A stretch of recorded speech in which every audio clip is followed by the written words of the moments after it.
नमस्कार आप सभी का मेरे इस चैनल रोचक कथाएं में पुनः स्वागत है। आज मैं आपको विक्रम वेताल की एक और रोचक कहानी राजा जीमूतवाहन बताने जा रहा हूं। तो देर नहीं करते शुरू करते हैं आज की कहानी। इसके बाद वेताल राजा को एक अन्य कहानी सुनाने लगा। बहुत समय पहले की बात है।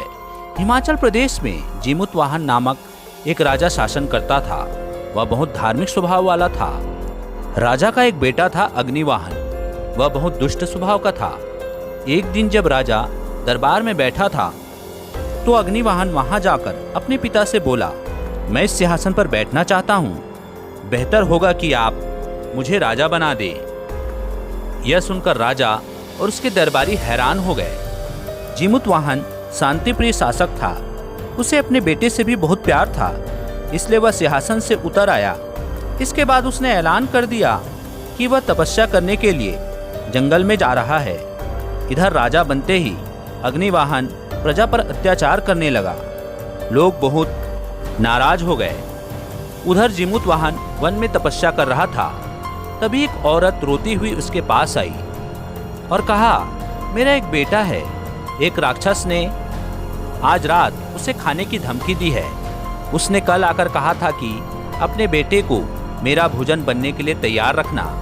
अगर ऐसा न किया तो मैं सबको खा जाऊंगा। वह औरत बहुत जोर जोर से रो रही थी। राजा ने उसे दिलासा दिया तो वह थोड़ा शांत हुई। राजा ने उससे कहा, मैं तुम्हारा बेटा बनकर बैठ जाऊंगा। जब राक्षस आए तो तुम बता देना कि यह मेरा बेटा है। वह औरत ऐसा नहीं करना चाहती थी, लेकिन राजा ने उसे इसके लिए तैयार कर लिया।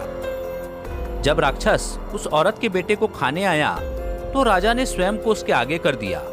राक्षस ने राजा को खा लिया और उस औरत के बेटे की जान बच गई। राजा उस औरत के बेटे के वेश में था। राक्षस ने उसे एक आम आदमी समझा और देखते ही देखते खा गया। वह औरत अपने बेटे को लेकर वहां से चली गई। राजा जीमूतवाहन ने उस औरत के बेटे की जान बचाने के लिए अपनी जान गंवा दी। वेताल ने राजा विक्रमादित्य को यह कहानी सुनाकर कहा, विक्रम, तुम राजा के बलिदान के बारे में क्या कहोगे? राजा ने उत्तर दिया, मुझे नहीं लगता कि राजा जीमूतवाहन ने अपना बलिदान देकर कोई भला काम किया है। उसने तो मोक्ष पाने के लिए ही ऐसा किया। जीमूतवाहन अपने दुष्ट बेटे के बारे में सब कुछ जानता था। फिर भी बेटे के धमकाने पर उसने अपना राज्य उसे सौंप दिया। अग्निवाहन के अत्याचारों से सारी प्रजा दुखी थी और अनेक कष्ट सह रही थी।